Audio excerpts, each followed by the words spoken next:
creo que sea de Milei. No, y Pablito algo le quedará a ese espíritu revolucionario, algo, digo yo, a esta altura. Sí, pero... Bueno, vamos a ver. Oye, Francisco Cox, para la gente que no te conoce, incluso para los que somos tus amigos, pudiera parecer extraño lo siguiente. Socio de un reputado estudio jurídico que se dedica al ámbito penal, probablemente de las disciplinas más duras del ejercicio de la profesión. Al mismo tiempo, una cierta vocación, diría yo, política, humanitaria, y que tiene que ver con una trayectoria muy larga en materia de derechos humanos, convirtiéndote en uno de los litigantes más importantes que tiene el país en esa área, en misiones especiales, países muy complejos como México y otros. Entre medio, incursionando en temas de política pública como una postulación para ser fiscal nacional, y como si fuera poco, abogado de 2 ministros de educación en una acusación constitucional, una del gobierno de Sebastián Piñera, otra del gobierno de Gabriel Boric. ¿Qué hay ahí? ¿Hay una búsqueda inconclusa? ¿Hay una contradicción? ¿O hay un hilo conductor que en algún sentido explica estas múltiples dimensiones? Yo lo encuentro lo más coherente que hay. ¿Ah, sí? ¿Por qué? O sea, yo veo que es una sola cosa con distintas, ¿cómo decirlo?, caras. Ajá. Por ejemplo, el derecho penal es, ¿no es cierto?, la disciplina que trata de establecer una forma racional para sancionar al que comete un delito. Y por lo tanto se le pone límites al Estado y se le pone racionalidad al Estado. ¿No es cierto? Los tipos que te preguntan, ya, pero si tú defenderías a un culpable, y tú dices, sí, por supuesto, ese es mi rol, esa es mi función. Y te dicen, ya, pero si un tipo violara a tu hija, ¿tú no lo matarías? Y le dije, sí, probablemente yo trataría de pegarle muy fuerte o matarlo, no sé. Pero justamente el sentido de una sociedad es que seamos racionales justamente frente a esa gente que a uno le puede producir el mayor rechazo. Y los derechos humanos son la otra cara de lo mismo. Es ponerle racionalidad al Estado, darle las herramientas al ciudadano y a la ciudadana de a pie que se pueda enfrentar al Estado, y en esta vertiente más de derecho económico, social y cultural es que le dé las herramientas para que pueda tener una vida digna. Entonces a mí me parece que es todo muy coherente. Y justamente, no sé, a raíz de las acusaciones, ponte tú, a mí lo que me parecía cuando asumí la primera, y que me parece que casi ha sido como cumplido en ese temor, que se estaba chacreando una herramienta como de último recurso, simplemente porque, como dijo algún diputado, era la más ideológica del gabinete de Piñera. Después vimos que al ministro Ávila lo acusan por ser, ¿no es cierto?, uno de los elementos que quedó como develado. Inicialmente yo no podía creer que eso fuera una motivación, pero después a través de la propia comisión investigadora o de análisis de la acusación constitucional se demostró que había un fuerte componente homofóbico. Entonces, a mí lo que me parece, y lo que justamente a raíz de estas idas a México, Uganda, las investigaciones con Venezuela, es esta como doble cara, que el Estado es fundamental, que la policía es fundamental, que un sistema que administre justicia y que aplique sanciones y penas es fundamental para que podamos vivir en sociedad. De lo contrario, porque me ha tocado verlo en Uganda, donde no está el Estado, ese poder se ocupa por alguien. Y lo he visto en México. ¿Quién lo ocupa en México? Los carteles. ¿Quién lo ocupó en Uganda? La guerrilla. O los militares en los campamentos desplazados internos, que también abusaban de su poder ante el ciudadano y la ciudadana común, ante los niños, niñas. Y por lo tanto me parece que hay un hilo conductor, hay como una convicción quizás muy propia, muy particular. La verdad que nunca me ha importado mucho lo que opine la gente, pero... No, de eso me he dado cuenta hace un buen rato. Lo que te puedo decir es que, claro, para mí, como he dicho muchas veces, yo duermo muy tranquilo, con mis convicciones, y creo que he dirigido mi actividad profesional en ese sentido, o sea, como que he De acuerdo. tratado de guiarme por ahí. Volvamos a Chile, pero a partir de la experiencia de México, que es lo que a mí me resulta más obvio, quizás no y tú me vayas a corregir, pero siempre he sido muy crítico de un discurso de mayor mano dura. Entre otras cosas porque he sostenido que subyace detrás de ese discurso algo de clasismo, en el sentido de que uno incluso sin decirlo distingue entre la gente decente y los delincuentes y siempre supone que la mano dura es contra los delincuentes y no contra la gente como uno, salvo cuando a tu cabro un carabinero lo patea en la cabeza o a una de tus hijas la manosean en un operativo policial. ¿Para qué decir a propósito de los audios que hemos escuchado toda la última semana? Esta señora o señorita que se queja de que este país está convertido en quizás qué, porque la asaltaron a la salida y acto seguido es partícipe de la comisión de probablemente 8 o 9 delitos al mismo tiempo y ella no se percibe como un delincuente. Sin Lo que embargo, suele pasar. ¿y qué suele pasar? Porque en el fondo, lo que tú decías, o sea, la mano dura es para esa gente, para el delincuente común. El control de identidad es para el que va caminando en la Pintana, en la Legua, pero no se te vaya a ocurrir meterte en mis cuentas bancarias. Por ejemplo. O sea, eso, yo estoy totalmente de acuerdo con eso, con lo que tú dices. O sea, pero creo que hay un matiz. A ver. Como tú decías, México puede ser un ejemplo, pero yo creo que el ejemplo que es muy claro y donde está en déficit, creo yo, el mundo de derechos humanos y la comunidad internacional, es el caso de El Salvador, de Bukele. Es Bukele, ¿por qué Bukele tiene la aprobación que tiene? Porque todos decimos, y me cuento dentro de ellos, que él lo que está haciendo es violar muchos derechos. El problema es que mucha de esa gente, la gran mayoría de las y los salvadoreños, no gozaban de esos derechos. No podían ejercerlos, porque no podían salir a una calle. Entonces, por eso yo te insisto en esta cosa de que el sistema penal con racionalidad se tiene que usar. O sea, mano dura es un eslogan que es bastante vacío, poco efectivo y no tiene muchos resultados, como se ha visto, yo creo que más o menos en todas partes. Viene Bukele y, ¿no es cierto?, da la sensación de que está, ¿no es cierto?, combatiendo y logrando que las maras ya no existan y que la gente pueda circular y que la gente pueda gozar. Hay un reportaje maravilloso en Gato Pardo de un gran periodista yanqui que también trabaja en México, en el caso de Ayotzinapa, que es el caso que me llevó a mí a México, donde entrevista a gente y te muestra esta dicotomía, que efectivamente están circulando, pero que también hay gente que cae en esto. Y claro, cuando tú pasas a ser el inocente que cae en una máquina de moler carne, es horrible y no hay forma de salir de eso. Entonces, por eso te digo, o sea, yo estoy de acuerdo contigo en el tema de que la mano dura, y por eso a mí me parece que Chile, la verdad, que el debate sobre seguridad va en franca decadencia,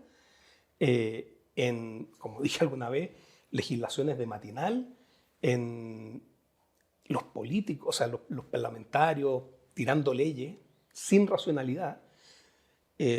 Eso, sin duda que no sirve. Pero tú sí necesitas un sistema penal efectivo y duro para los delitos más graves y que se pueda distinguir eso. Ahora, una pregunta, antes de entrar vamos a profundizar más en los temas de seguridad, carteles, crimen organizado, que son materias respecto a las cuales va a ser bien importante tu opinión, sobre todo por la experiencia comparada y lo que te ha tocado vivir. Pero una pregunta quizá un poquitito más política. ¿Es cierto o no es cierto que a la izquierda, no solamente en Chile, sino que en el mundo, le cuesta el tema del uso de la fuerza socialmente organizada, de la violencia institucional, que es una cosa media rara, porque es una cultura política que abraza la idea de que el Estado es un instrumento de transformación social significativo, sin embargo pareciera soslayar su función fundamental, que no es otra, a lo menos la primera, que dar niveles de seguridad a los miembros de la comunidad política. ¿Ese es un tema más de la izquierda, como se ha tratado de instalar en Chile, o es un fenómeno que tú dirías más bien transversal a cualquier tipo de orientación política?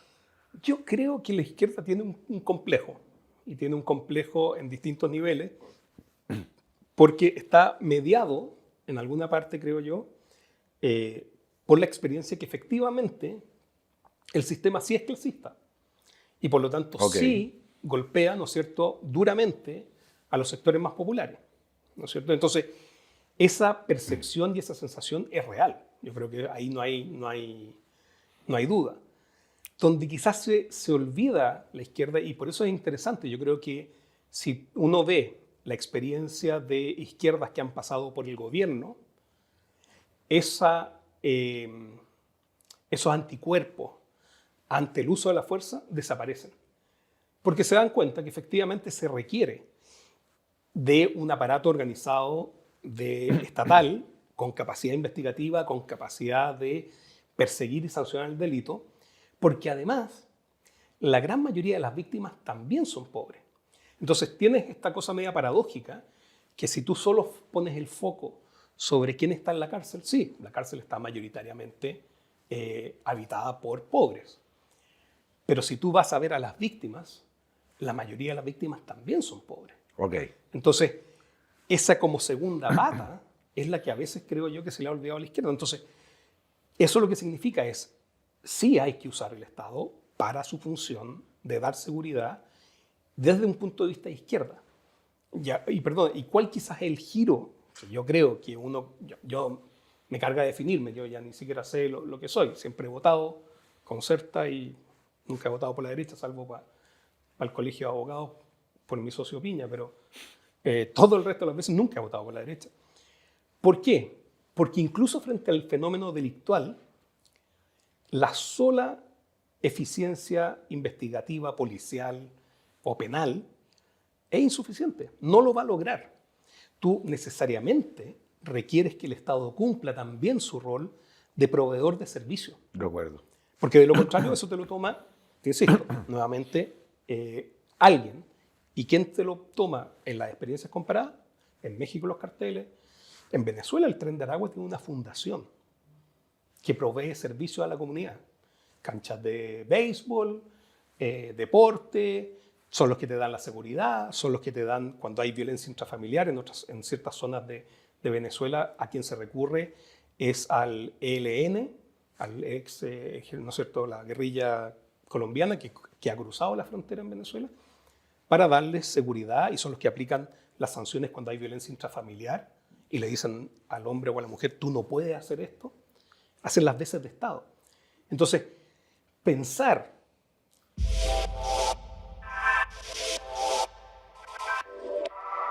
Entrevistas, reportajes, crónicas y opinión, porque entender es todo. La nueva área de reportajes de The Clinic, con mirada a temas de política, tendencias, historias, ciudad y cultura pop.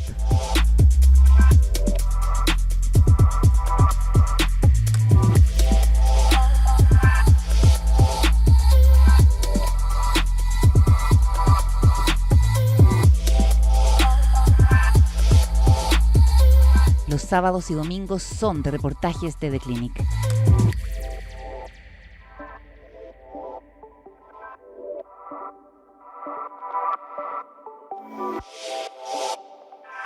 Entrevistas, reportajes, crónicas y opinión, porque entender es todo. La nueva área de reportajes de The Clinic, con mirada a temas de política, tendencias, historias, ciudad y cultura pop.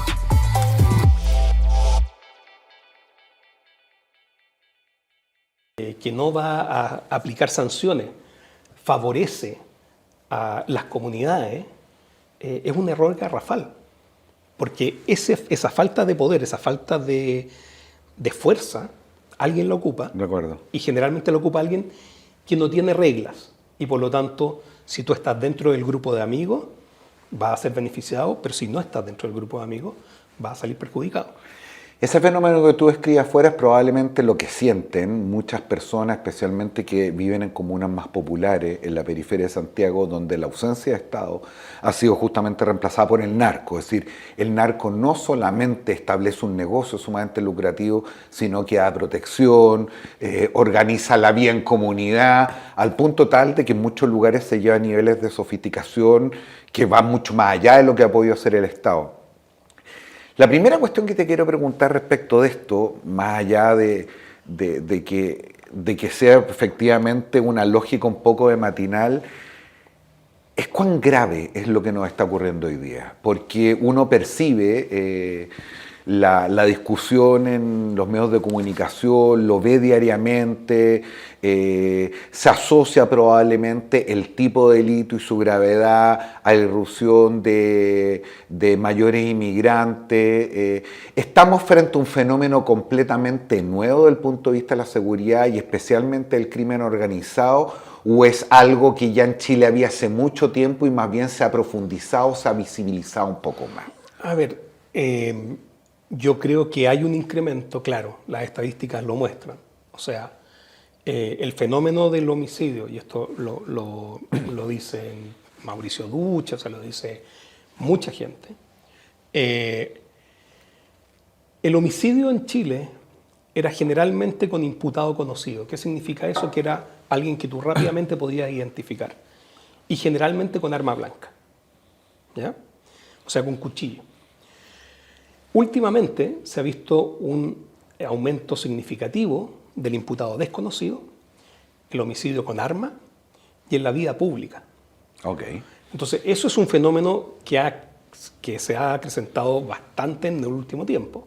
O sea, nosotros todavía tenemos cifras que son mejores a nivel de la región, pero tenemos cifras en ciertas comunas sumamente altas de tasa de homicidios por 100.000 habitantes.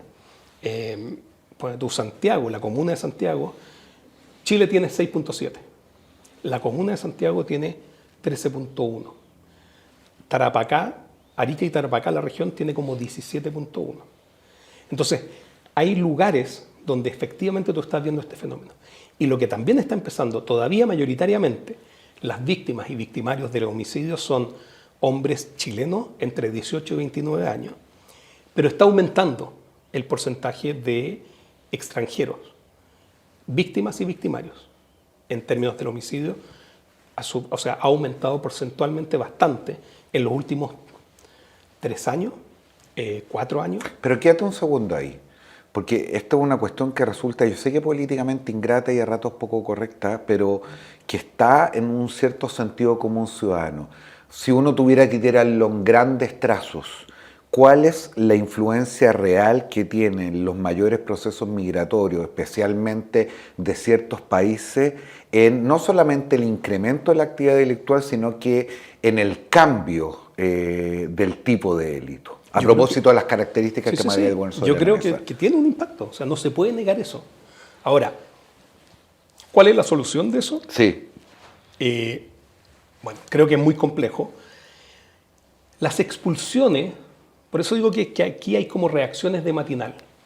Las expulsiones van a satisfacer a la gente, a la opinión pública, a nuestros queridos conductores de matinales que van a estar, sí, esto es lo que yo digo, porque están muy enojados los conductores de los matinales, están pero sumamente enojados y rasgan vestiduras y gritan. Después entrevistan a ¿no es cierto?, cantantes urbanos y entran en la misma lógica de como, de que soy cercano al grupo más como tipo pseudo delictual, pero en cámara mía, no, ahí estoy muy indignado, muy indignado.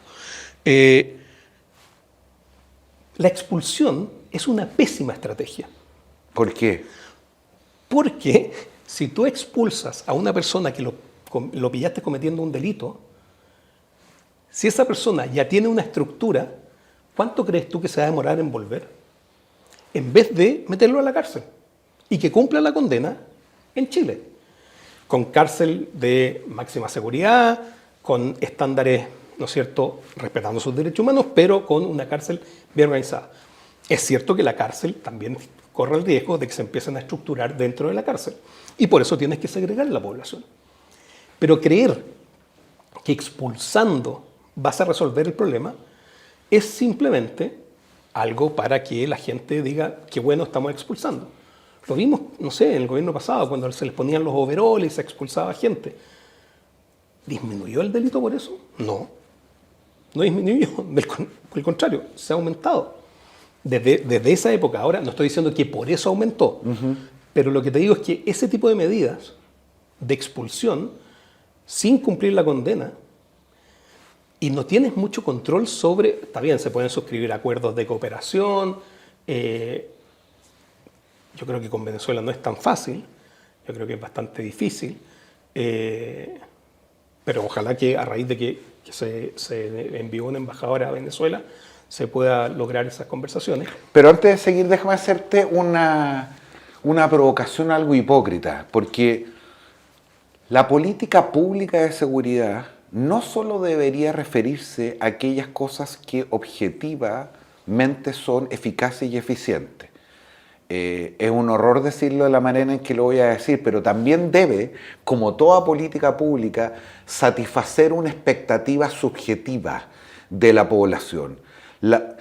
Porque entre otras cosas, los abogados sabemos mejor que nadie que por más draconianas que sean las normas y las leyes, estas solamente funcionan sobre la base de un tipo de acuerdo de los ciudadanos, de los regulados, de quienes estamos sometidos a esa ley, de que cumplen una cierta utilidad, que tienen una función que me parecen que son buenas por algo. La política pública en materia de seguridad no debería a ratos, aunque sea solo marginalmente, también satisfacer ciertas intuiciones de los ciudadanos, aunque eso no tenga ningún rédito objetivo en la eficiencia y eficacia de la política de persecución del delito. Puede ser, pero esa no va a ser la solución. Yo no te digo que tengo la solución, Ajá. o sea, siendo súper sincero, pero vuelvo sobre el punto, o sea, está bien, eso sí, eso te puede traer votos, y eso, ¿no es cierto?, desde el punto de vista de un... O calmar a la población, o bajar los niveles de histeria, de miedo. Es que yo no sé si va a bajar los niveles de miedo Ya. las expulsiones, no creo. O sea, a mí me parece que dado que... a mí me parece francamente sorprendente. O sea, si tú vas a expulsar a alguien que consideras que tiene una organización, que ya logró establecer una organización en Chile, que uno de los giros es el tráfico de migrantes ilegales, que no tenga la capacidad de volver a entrar, entonces, sí, puede ser que por un rato, ¿no es cierto?, tu popularidad aumente. Aquí bien, este gobierno está expulsando y hemos expulsado más que lo otro. Pero si eso no se traduce en niveles de disminución del delito, de estos delitos más graves, porque hay otros delitos que han disminuido, marginalmente, pero han disminuido. El problema son estos delitos más graves, el secuestro, el homicidio, y en ese sentido lo que hay que hacer es aplicar políticas racionales, que dicho sea de paso, yo creo que el fiscal nacional Ángel Valencia lo está haciendo bien, está como viendo los problemas y está creando estos grupos especializados, multidisciplinarios, que hagan análisis del fenómeno delictual. Pese a que existían ya en el Ministerio Público estos focos que justamente lo que hacen es análisis del fenómeno y que tienen niveles mucho más exitosos que muchas fiscalías locales, esto es algo que se debió haber expandido hace mucho tiempo. Fue un poco lo que yo planteé con mi fracaso estrepitoso en mi postulación a fiscal regional, porque tú necesitas analistas que vean el fenómeno, cuál es el comportamiento, y con eso llegar y poder efectivamente detener y sancionar. Si tú vas a expulsar, me parece que es un error. Me parece que es un error porque en el fondo esa persona sí o sí va a regresar. Sigamos sobre las ideas instaladas a propósito de esta última frase que dijiste, detener y sancionar. La última polémica, muy bullada en redes sociales, este grupo de jóvenes que se enfrentan a una policía municipal, entiendo, cerca de una estación de metro. Incluso con arma blanca, mostrando al parecer lo que era un arma de fuego, son detenidos por la PDI. Y sin embargo, al día siguiente son dejados en libertad, probablemente quedando citados al tribunal. y ellos o sus familiares vuelven al día siguiente a amenazar a los locatarios que en algún sentido lo habían denunciado. ¿Qué es lo que está realmente fallando ahí? Hay, como suele decirse, mano blanda, exceso de garantismo o poca preocupación por las víctimas más por los victimarios, o no hay manera de resolver eso salvo que uno tuviera kilómetros y kilómetros de metros cuadrados de cárcel para tener prisión preventiva con todos los costos que eso podría significar. A ver, a mí lo que me complica a veces es el caso anecdótico que se transforma en general. Ok. Eso puede haber sido un error, un descriterio puede haber sido.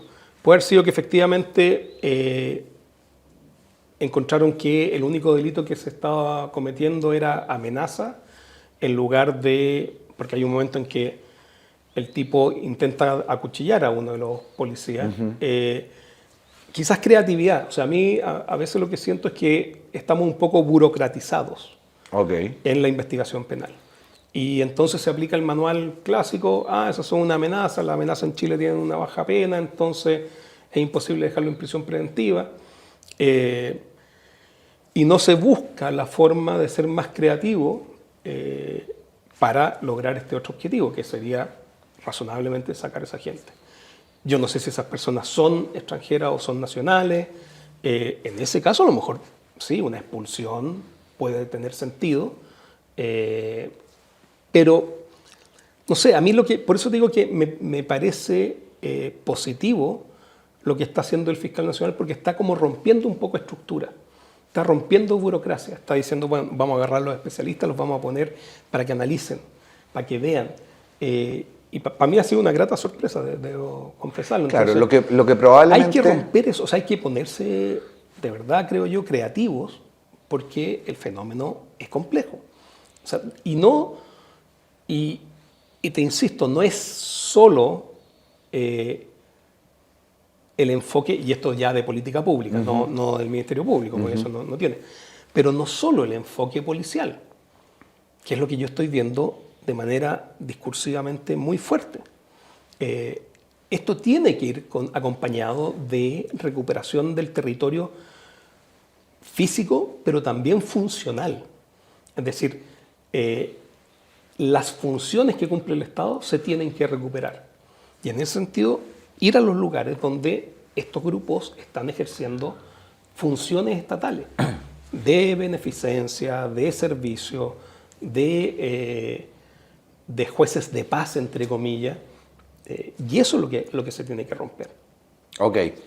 Ahora, eso tiene que ver con una dimensión, si tú quieres, espacial y territorial del fenómeno delictual, o para decirlo de otra manera, del cómo han ido ocupando ciertos espacios respecto al cual el Estado ha ido cediendo. Pero una de las características probablemente más interesante y más peligrosa del fenómeno delictivo moderno y especialmente del crimen organizado de los carteles, justamente tiene que ver con los niveles de sofisticación, de tecnología, de globalización, en fin. A partir de tu experiencia particularmente en México, es decir, ¿qué tan instalado tenemos hoy día el crimen organizado? Y no solamente vinculado a cierta expresión concreta que tiene que ver con el tráfico de droga, sino que con todo lo que significa la palabra, es decir, constituir organizaciones cuya función principal y de manera organizada es delinquir corrompiendo funcionarios públicos.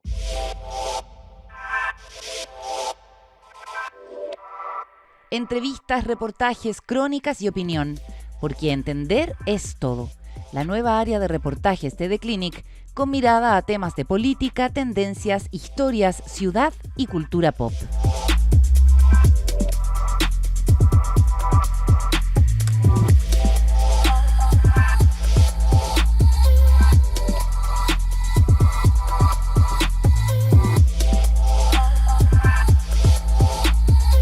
Los sábados y domingos son de reportajes de The Clinic.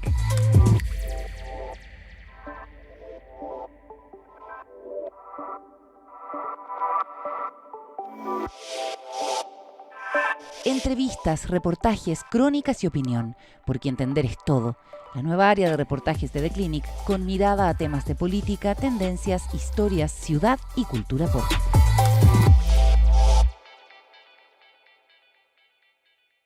no podéis competir con eso. ¿Cómo el Estado compite con eso? El caso que tú pones tiene que ver incluso con un nivel de mayor profesionalización de personas que por último pueden optar entre distintas alternativas. La verdadera tragedia es que hay personas que no tienen selección y cuando la utilizan son literalmente, como dice la señora Ana, unos héroes. Totalmente de acuerdo con la señora Ana. ¿Y cómo se funciona el Estado? Bueno, el Estado funciona justamente dándole seguridad a esa persona y dándole la seguridad a el compañero de la hija, del hijo de la señora Ana, de que se va a ir a la cárcel. Porque lo vamos a investigar y te vamos a meter en la cárcel. Por eso digo que la cárcel cumple una función y tiene que cumplirla para esos delitos más graves. Entonces, me parece que así es como se cumple.